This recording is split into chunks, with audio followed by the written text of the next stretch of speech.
What's a job that you just associate with jerks?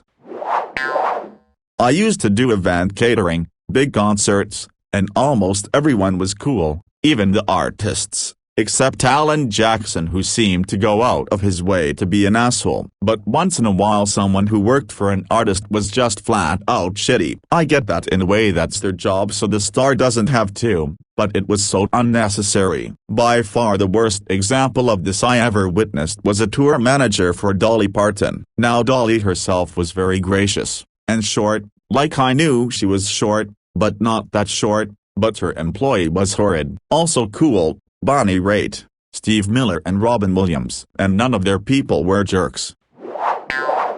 Was gonna say this, they literally make their livelihood off of catching celebrities at their shittiest, most vulnerable moments. The recent Britney Spears documentary highlights one of the most extreme examples of this, aka the whole umbrella incident during her highly publicized breakdown in 2007. As if she wasn't having a hard enough time already, she then had to deal with a bunch of dickheads with cameras trying to snap a $1,000 photo. They're all fucking scum, and I honestly don't know how they sleep at night. I remember seeing some photos years ago of Britney Spears on the beach with her husband at the time. Most people saw a photo of them sitting on the beach and assumed it was taken with a telephoto lens. Then there was another shot of Britney from the back, and the paparazzi was maybe 20 feet in front of them, stacked up like a pyramid, almost just snapping photos. Public beach, and that's what they have to put up with. Not to mention, Princess Di frown. My mom's widower was an oil rig manager. Dumbass had a 10th grade education and lucked out making around $300,000 a year. After the Horizon oil rig disaster, they had new regulations and he refused to go over hypothetical accident scenarios on a conference call because my crew would never make a mistake, and hung up on his company's compliance guy. So he was already in hot water. Then one of the higher-ups from corporate was visiting his rig. They were having a meal and the corporate guy was trying to get to know him and make small talk, and was talking about how he enjoyed hunting and riding yachts and whatnot. Asked the rig manager what his hobbies were, and this dumb fuck straight-faced says, "I like to fight, fuck, and drink." Needless to say, he was asked never to come back after that month-long shift was over. Dumbass lost a $300K/year career trying to maintain some kind of badass biker persona. Guy was a fucking joke. Surgeon here, for everyone saying yeah I wouldn't mind having an overconfident sociopath work on me, trust me. You do. The cocky surgeons are the ones who take the biggest risks and feel the least amount of empathy when considering the potential consequences, not to mention they crush the morale of their support team, which can often psych them out at critical moments. My talent comes from years' hard work, not unearned arrogance. And more importantly, I am comfortable enough with my own fallibility to double, triple check instead of just rolling the dice. Not controlling your ego is what gets people hurt and makes for a miserable work environment for everyone else around you. It's a shame that surgeons are associated with being jerks, and it's an even bigger shame that most of them deserve it. I worked in pathology/lab for a hospital. Surgeons are some of the most bizarre critters you will ever meet. They would call and demand to know why results for a test they ordered were not in. 1. Bacteria takes time to grow, and 2. The nurse/tech/LPN has not sent/brought/drawn the samples yet. Therefore I cannot give you results for samples I don't have. They didn't get it. I had an oral surgeon that mocked me for making a very slight whimper as he pulled a stitch out that was right in the space on my gum sitting on top of my front teeth, just underneath my nose. It's a super sensitive spot on the body, and he'd put a bone graft in about a week or so earlier. I was an 18-year-old girl, literally almost slapped him. He had mentioned at an earlier appointment to me that his daughter had a severe eating disorder and that at one point her heart had slowed down to where it was barely beating, and that he had no idea why. In that instant I knew exactly what that poor girl's life with him for a father must be like. I've worked with surgeons that gave us nurses the code to their personal lounge so we could sneak in and grab a Coke and a string cheese when we were on call overnight. If they had leftover sandwiches or whatever, they'd bring them to us. If a rep brought in lunch, they'd sneak some to us. I also worked with the surgeon who, when I was 8 months pregnant and attempting to waddle off the elevator, shoulder-checked me because I dared to try to exit the elevator when he wanted to get on, and then yelled at me for being rude for being in his way. You let the people on the elevator exit before you get on, and don't physically assault pregnant people, or anyone in general. Thanks for coming to my TED Talk.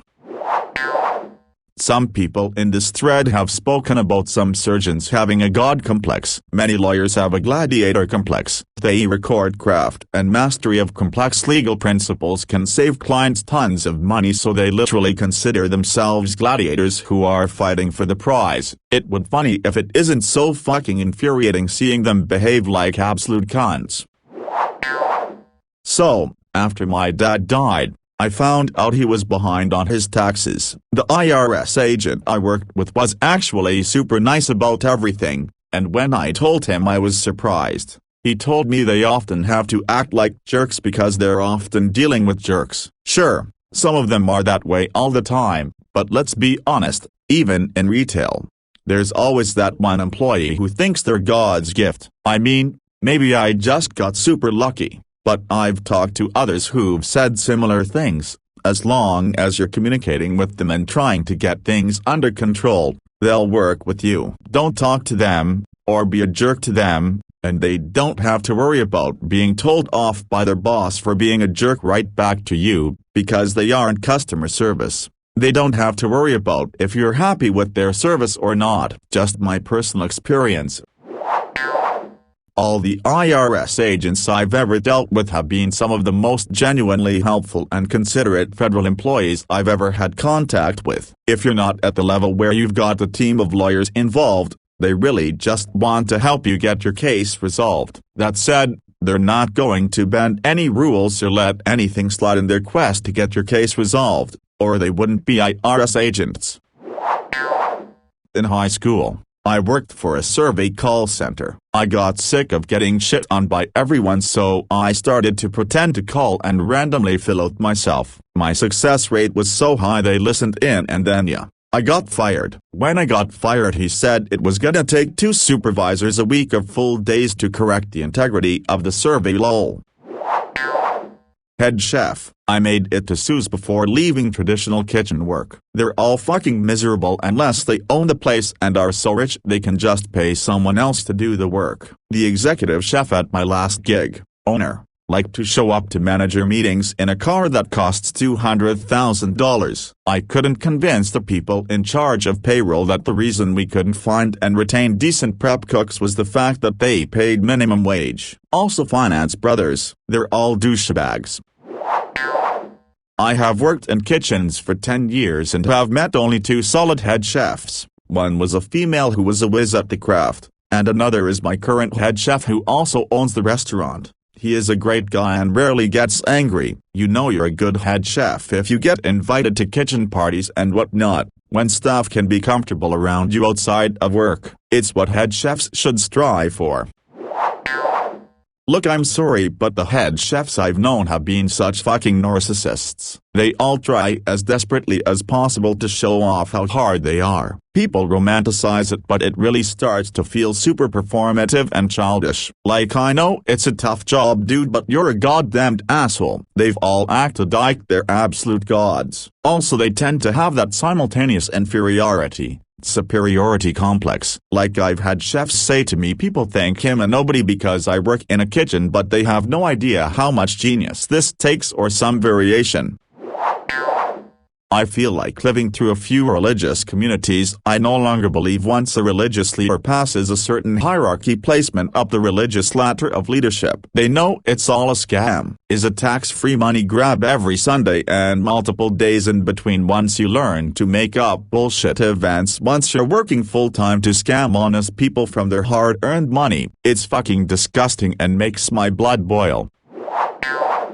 I had an awesome HR professional in a previous job. She actually got along with all of us, was always kind, and would not hesitate to mediate employees' occasional conflicts justly, calling out abs whenever it existed and putting the offenders in their places in such a way that no one could complain reasonably. Mrs. S., If you ever read this and realize who I am, thanks for making the employment at the school worth it. I enjoyed the time I worked with you. Smile.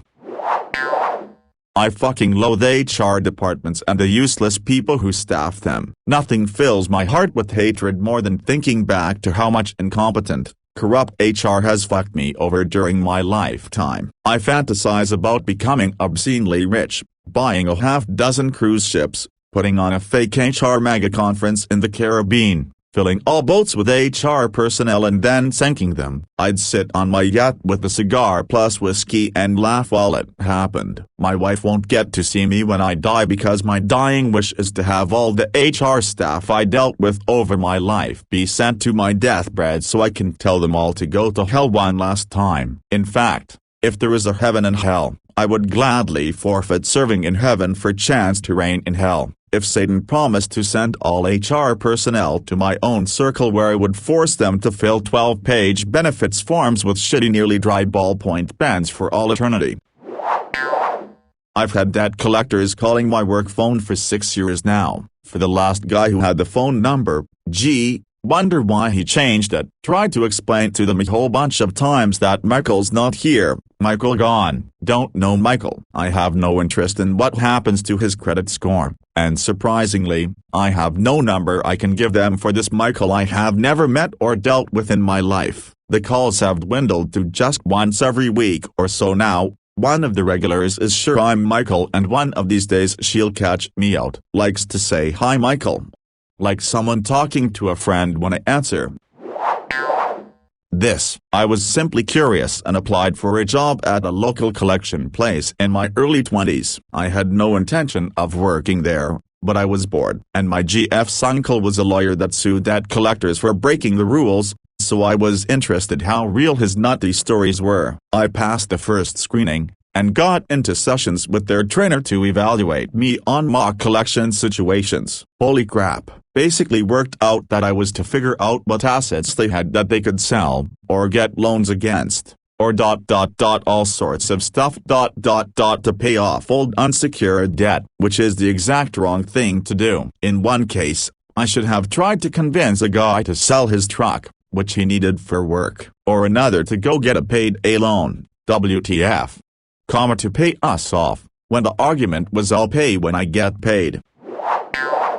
Selling important assets that wouldn't be taken in a bankruptcy, or taking on high-interest secured debt to pay off an old defaulted unsecured credit card, just number. I could tell I didn't pass. I'm good at playing roles, but I couldn't pull this off with a straight face. It was just too evil. I didn't have a grand exit or anything, but when he asked me how I thought I did, I at least said it didn't matter because I didn't want the job convincing people to make terrible mistakes. He started to go on something about debts need to be paid, and I just left. I know there are other nice type places, or at least where you can take that approach, but this was a real scum shop. A smart trainer would offer tips and help to showcase their knowledge and build clientele. Plus, it's their fucking job to encourage people to aim for workout goals. I hope you found a new place where people are helpful and trainers actually follow their job description if they want to interject during your workout. Best wishes to you and that trainer can fuck themselves. Straight up, the only reason I'm staying in the apartments I'm at now is because I finally found a place with good office staff. It's always either friendly idiots who can't do anything right or jackasses who lie to get your money and dismiss your every concern. Saddest part is my place is jacking the rent up this year and I already decided it's worth it to not deal with a new and almost certainly worse management team.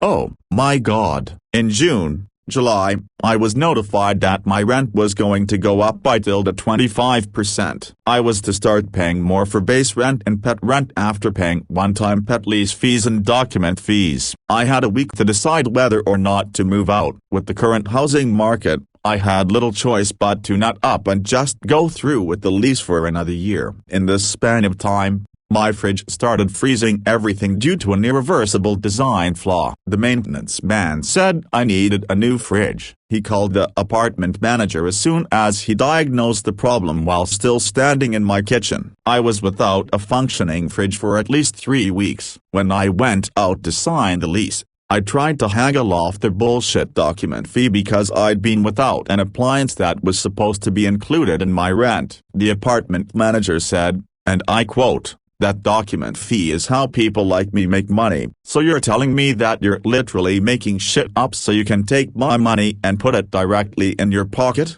Go fuck yourself. I can't wait to be out of this shithole next year." Hard disagree. I worked in a nightclub and the bouncers were lovely people, just trying to make a few extra bucks on the weekend. They protect the staff, friends first and foremost, then the patrons. They're not waiting for a drunk, handsy asshole to start a fight. They're rejecting them the moment a problem starts to develop. I ran lights. The bouncer that watched me and the DJ was a massive sweetheart that worked with children with autism during the day. For some reason a lot of people wanted to start a fight with me while I was working for a variety of reasons. The main one was not taking song requests even though I ran lights. Didn't matter. The bouncer would talk them down, but if one threw a punch he'd plop them over his shoulder to carry them to the exit.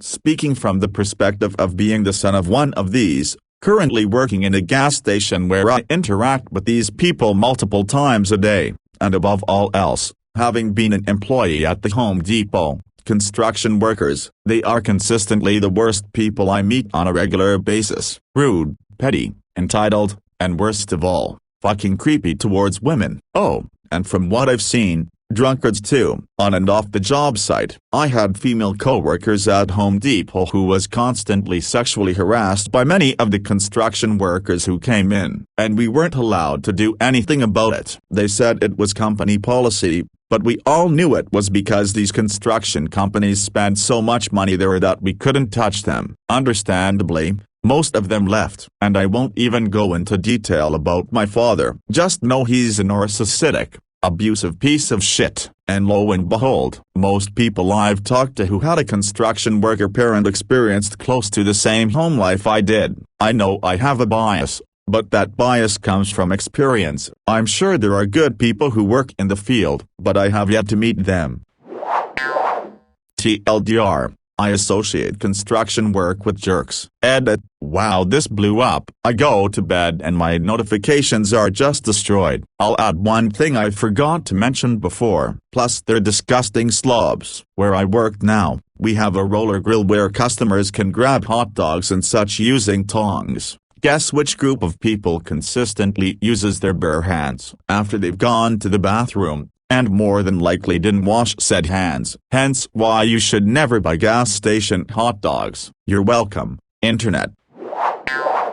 I got a construction internship in college and it was one of the coolest semesters of my life. I made a lot of great connections, but the sexual harassment was so bad that I left. One site manager drove me 30 minutes to an empty site, shell of a building in the sticks, nobody else around, and told me my husband, who had never met this man, was going to leave me and that my husband didn't appreciate me like he did. I was slightly afraid he was going to kill me. We got back, I told my buddies, they told our boss, and boss said Glenn and I play golf, he would never do that. This is what happens when women are on site. I didn't last much longer. Edit, tipsy and can't spell. Edit 2, electric boogaloo, thanks for the award. Worked in a coffee shop near a major highway, served a lot of their ilk. Yep, most skilled contractors types were fine. Plumbers, electricians, repair techs. Basically if you fix shit we're cool. If you build shit 9/10 you suck. Super toxically masculine, total good old boys club. Everyone thinks they're better than you for having a real job. Like they're too good to do what you do. None of these dudes applied for their job. Just Tony says he'll put you on their crew if you can show up mostly on time and mostly sober type shit. All of them married nurses for some reason. That 1/10 were the dudes that didn't speak a lick of English. They were always really nice. My granddad is a contractor and he used to be a old pervert. When he babysat me when I was little, he took me to Hooters for lunch a few times. Used to always flirt with waitresses. Creepy old guy behavior. But he never let his worker harass women when he was around, mainly because he thought it was super unprofessional, and he ended up marrying a lovely lady that really straightened him out. But yes, most construction workers are really nasty pervs and general jerks.